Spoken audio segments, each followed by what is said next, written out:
Well, today is the 156th anniversary of President Abraham Lincoln's death. And most of us know the story of his assassination. John Wilkes Booth shot him at Ford's Theater on April 14th, and he died the next day, the 15th. But newspapers trying to report on his death at the time also spread a lot of confusion. And you can see examples right here in 21 Country. Underneath the Allen County Library lies a vast collection tied to America's 16th president. Though we have a very straightforward view of what happened in Lincoln's death, what happened in the newspapers is entirely different. Senior Lincoln librarian Emily Rapoza manages the artifacts. Most newspapers found out that Lincoln had been assassinated. They knew immediately that it was done by John Wilkes Booth.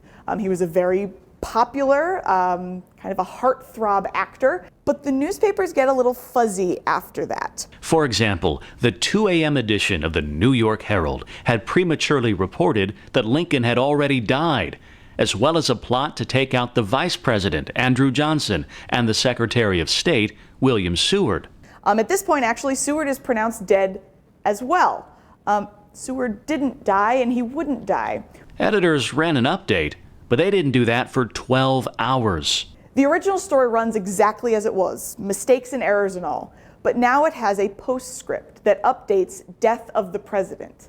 It includes the condition of Seward and the safety of Andrew Johnson. Thick black mourning borders were also added as a sign of grieving.